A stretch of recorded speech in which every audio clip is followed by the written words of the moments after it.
Everyone knew I loved Alexander Corleon so much that I would do anything. I loved his precious Lillian. I came back as the heiress of his mortal enemy's family, and he was on his knees outside my estate, eyes red, begging me to give him another chance.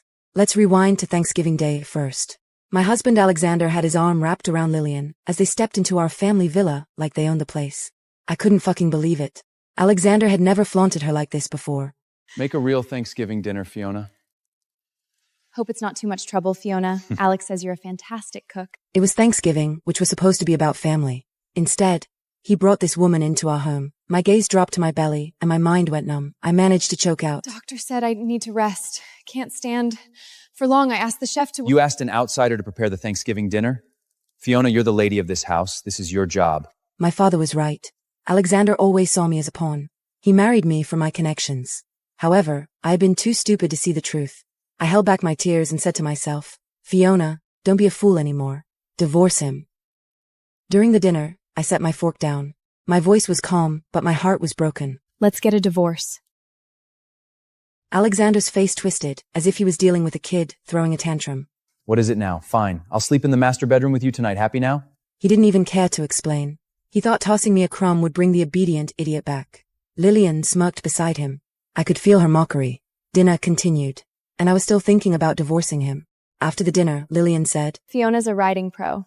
Can she teach me? Alexander didn't even think, as if he didn't know I'd been pregnant. Sure. Fiona, teach her. You're good at riding. Keep an eye on her. I thought it would be the last time, and from what I knew, Lillian grew up riding, so I thought it would be easy. But it wasn't. Lillian couldn't ride for shit. She flailed and scared the horse. It bucked her off, and in one violent motion, a hoof slammed straight into my belly. Extreme pain exploded through me, which felt worse than bullet or blade, clawed at my vision. I couldn't even scream. My leg! Alexander! Help me! Lillian! Don't be afraid! He was frantic over a scraped leg while me and my baby were dying 5 steps away. Watching him fall apart for her shredded my heart. As it turned out, being his wife or carrying his child didn't mean a damn thing. He only ever truly valued Lillian. All that was left for me was the sour taste of betrayal. Get the doctor! Alexander, I need a doctor too. I think the baby is coming. Your due date isn't today. Don't fake an emergency for attention. I've seen you pull this stunt too many times. 2 of his men finally got I clutched my phone, dialing Alexander over and over.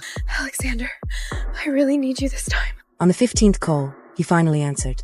In the background, I heard Lillian's soft whine. That horse was terrifying. But I only twisted my ankle, thank God. What do you want? Another mess? Alexander's voice was pure ice. I'm having the baby.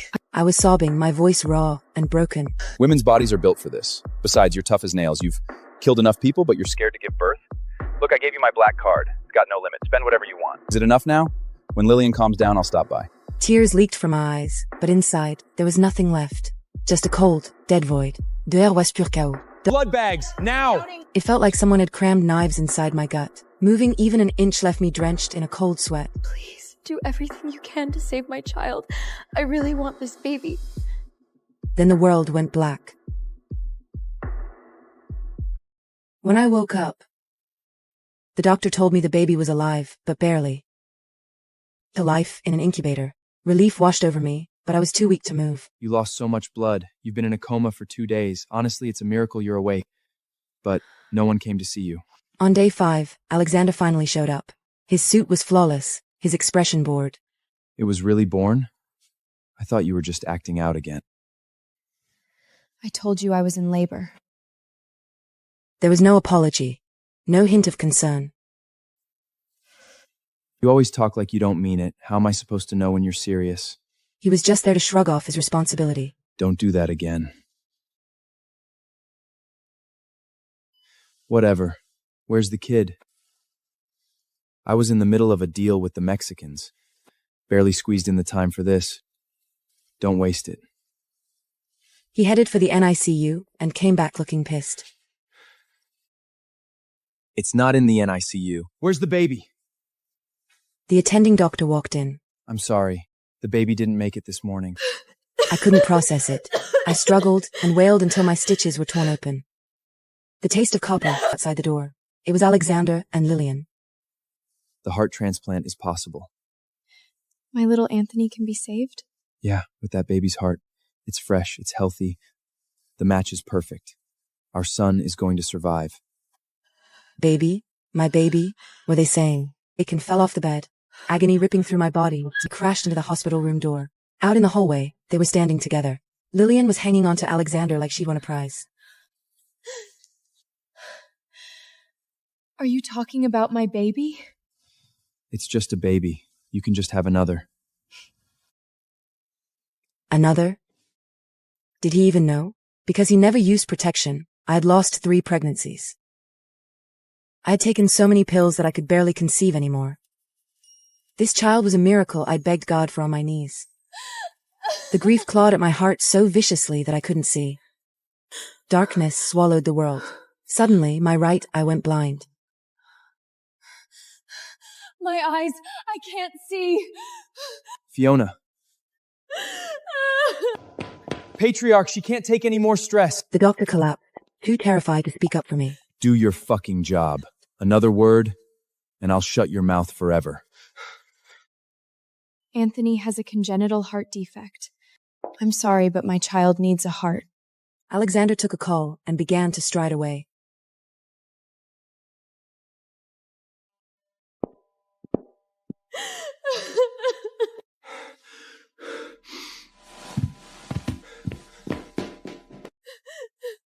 By the way, Alexander and I married in Switzerland. Anthony is our son. Marrying you? That was only because your father is Don Giannone. Alexander's sick of you now. Keep her alive for surgery. Move her to the next OR. Several men jumped in, strapping me down as I thrashed and screamed, dragging me. To my left, a clear incubator sat in the sterile. The sight ripped me open from the inside out. My soul was howling. I knew he was alive. I saw his chest rise and fall. I couldn't let anything happen to him. I crawled across the cold metal toward him, my right leg. I screamed as I fell sprawled on the floor.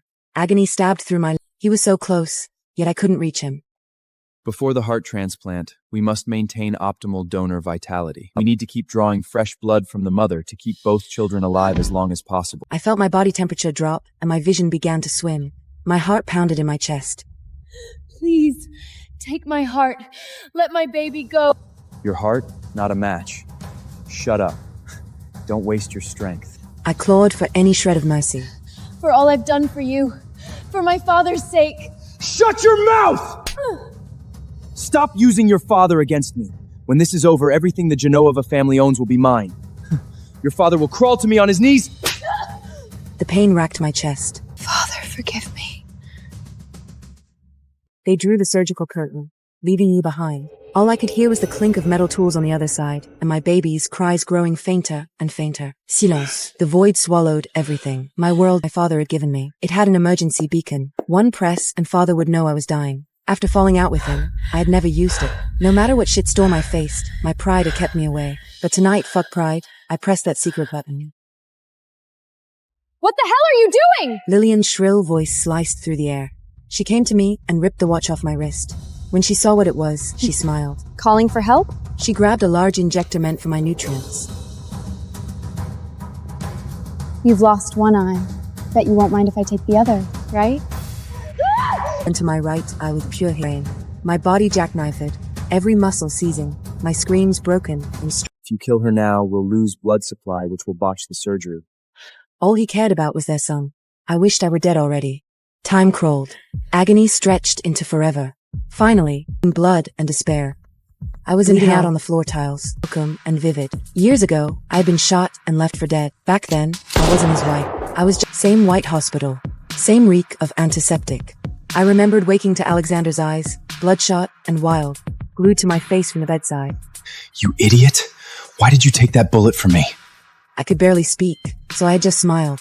He used to fumble while feeding me water and flinch every time I moaned in pain. He'd lose entire nights holding my hand, half crazed with worry. Alexander. When fever hit and I was delirious, I would sob his name into the dark, and he would always answer me. I'm here. Once, when the pain racked me and I cried out in confusion, he had leaned over and pressed a soft kiss to the tears at the corner of my eye. Don't cry. It hurts me too. I thought that was love. It turned out all it meant was that I was useful.